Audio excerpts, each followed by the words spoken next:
things just don't go as planned, they don't feel the same way, and there is nothing quite like the feeling. It's like getting punched in the gut. You can't breathe, you can't think clearly. The thoughts that start going through your head are, he or she doesn't think that I'm smart enough, they don't think that I'm pretty enough, they don't think that I'm worthy enough. The intensity of the pain that we feel in the rejection is an indication of things that we were already insecure about before, and it felt like I really was healing from all of the pain.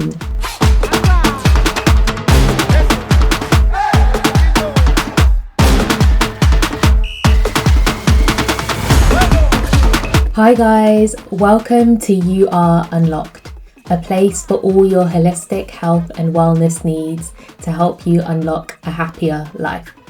My name's Yuna and I'm so glad you're here. In this video, I'm going to tell you how to heal from romantic rejection. And on top of that, I'll tell you how to get rid of that embarrassed or icky feeling every time you remember the memory of what happened. And if you're struggling to meet the right people or meet people who are what you're looking for, I'll tell you how to attract that into your life.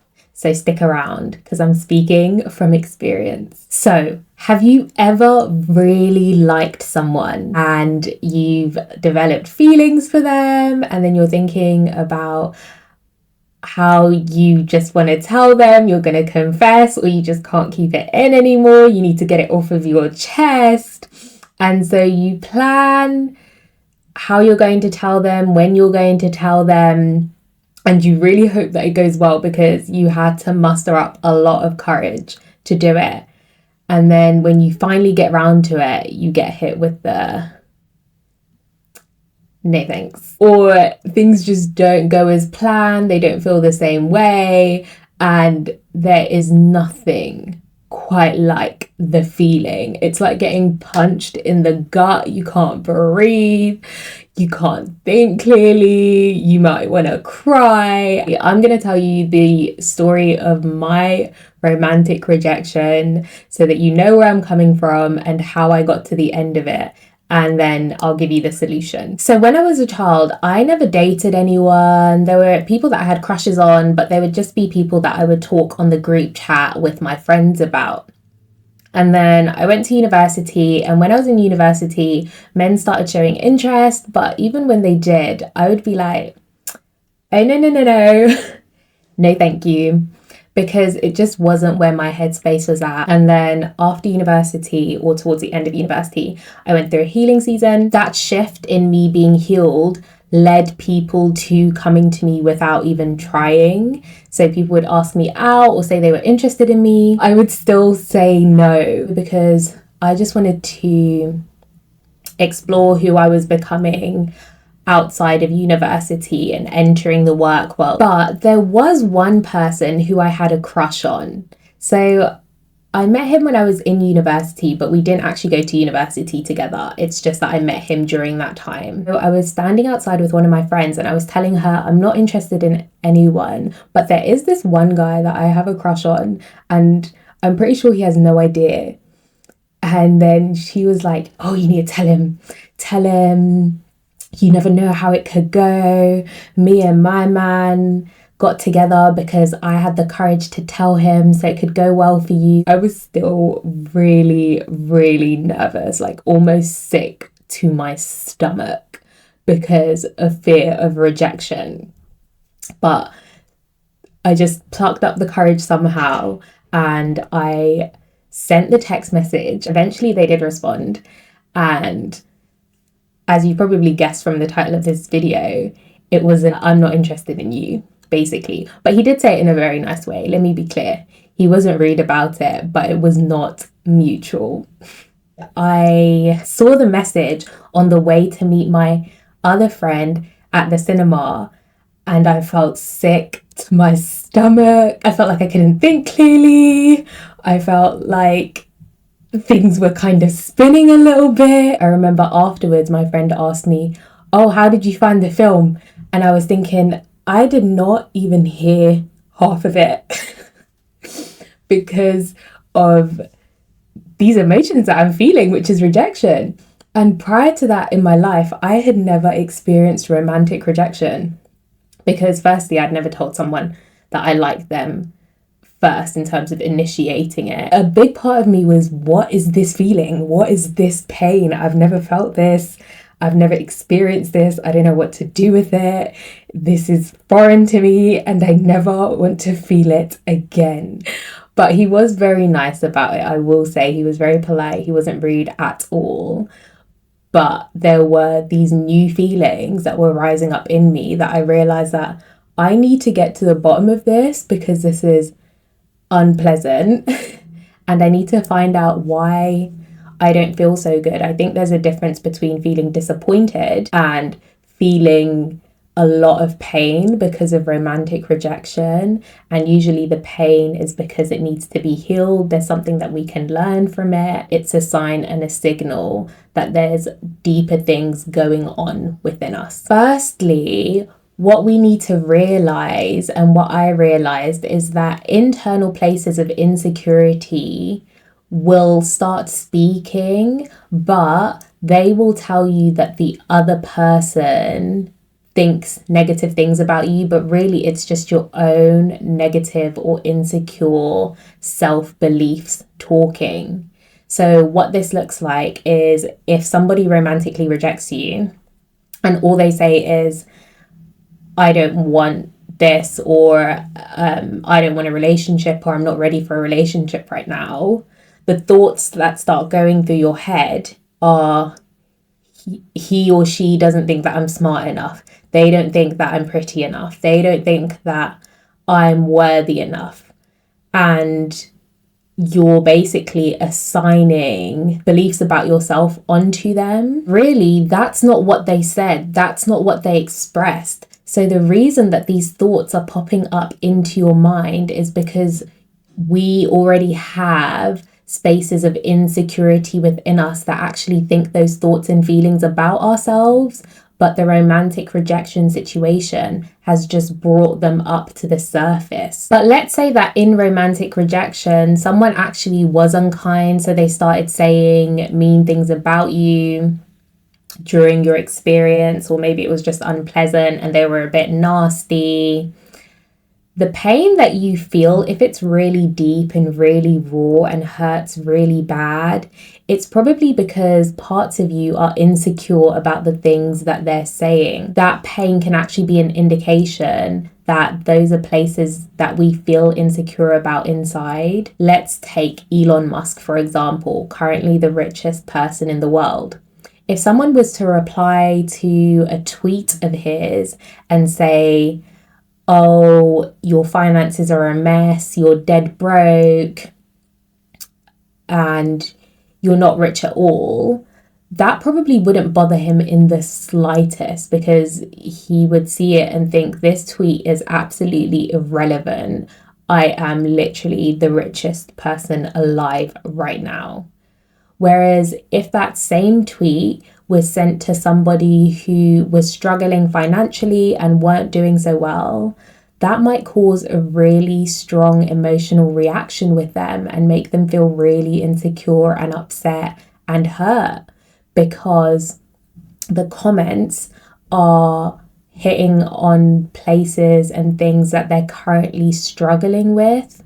So even if somebody says something mean and nasty, sometimes the intensity of the pain that we feel in the rejection or in the conversation is an indication of things that we were already insecure about before. It's just bringing that pain all the way up to the surface in a really strong way. Anyway, on to how I resolved it. I resolved it in a 3-step method of taking ownership, pulling the plug on the pain, and then rewriting the story. So I'll quickly explain what those 3 steps are so that you can use it in your life if you're dealing with romantic rejection pain as well. Step 1, taking ownership. So we have to realize that we are in control of our own domain. The things that we feel about ourselves are in our control. Someone else can just highlight how we actually feel about ourselves deep down, but we have ultimate control as to where our feelings flow to and how we respond. That looks like not putting the blame of how we feel onto someone else. So not saying statements like, they made me XYZ, they made me really depressed, they made me really insecure, they made me really sad, but taking ownership of, I'm really sad right now, I'm really depressed right now, I'm really insecure right now. Because when we give ourselves the control over how we're feeling, we have the ability to change it. Also, giving somebody else the responsibility for your feelings is a really heavy thing for them to bear and to be in control of, because when they're making you feel really good, your emotions are high, but when they're not making you feel so good, or when they don't have capacity to pour out love in the way that you require, then you feel really sad, and it can become quite an emotional roller coaster. And at the end of the day, even if someone is affirming you, it will never be enough. If we have places of pain within us and we're not really secure and confident within ourselves, we will always need them to affirm us, to give us love, to give us attention and affection from a place of neediness or a place of desperation in a way.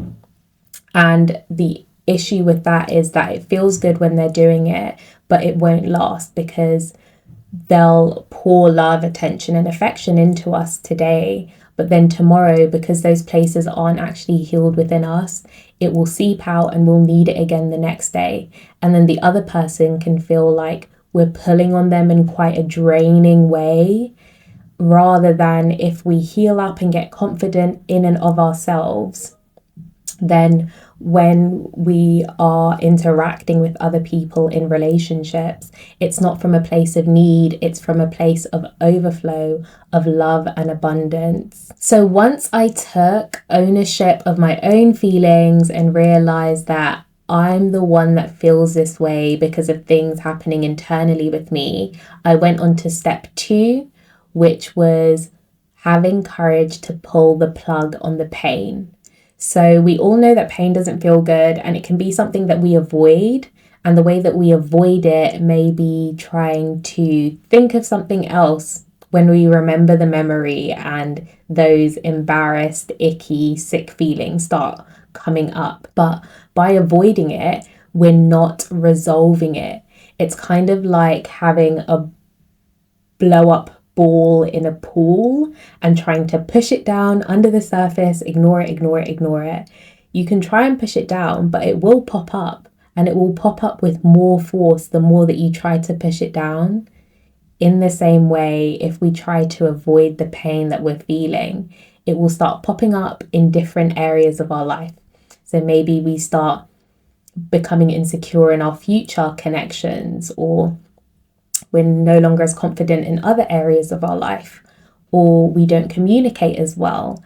And those are examples of how avoiding the emotional rejection pain is seeping out in different ways. Instead, what I realized that I needed to do was get real with the pain and get to the bottom of it. I did this firstly through journaling how I was feeling. So every time that I would feel those painful emotions rise, whether that's embarrassment or just like that icky feeling that's associated with disappointment, I would try and get to the bottom of it, maybe close my eyes and really recognize how I was feeling, and start journaling the associated thoughts that I had about myself. So not just that I feel bad, but I feel bad because of this associated thought, or these are the thoughts that this feeling is telling me about myself. So I feel unworthy, I don't feel pretty, or different things. And as you go down into that feeling, you'll actually realize that there's a difference between the surface level thoughts, so when you first initially feel the pain, and the thoughts that will arise at the very bottom. They're actually two different thoughts, they're not the same. So usually what we think is the issue and what we think our insecurity is different from what is really at the root cause. Once I had journaled and understood the root cause of my feelings and the pain that was arising within me, I did step 3, which was rewriting my story.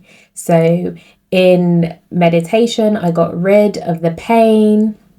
And then I started telling myself new thoughts and new feelings that I wanted to believe about myself. Feelings that were associated with self-love, confidence, security.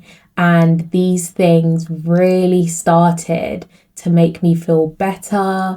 It started to remove all of those feelings of embarrassment or shame or insecurity that were in me before. And it felt like I really was healing from all of the pain. So that's how I healed from the pain of romantic rejection. But I know that that can sound a bit like theory. So in 2 weeks, I'm actually going to release a practical video where I take you through step by step the journaling exercise and the meditation that I did in order to remove all of the pain and build self-confidence and self-love. So watch out for that video, subscribe so you don't miss it as well. As you get self-confident and have self-love flowing in you and come from a place of overflow, you will naturally attract more of what you desire, or naturally attract more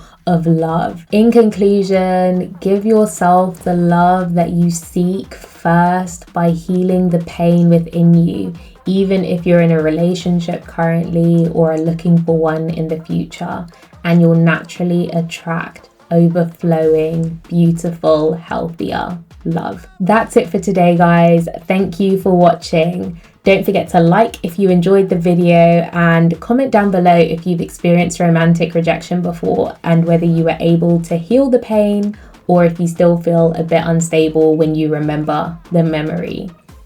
If you'd like to stay up to date on the latest top health and wellness news, you can find a link to my newsletter in the description below. It's a pleasure to have shared this small portion of your journey with you.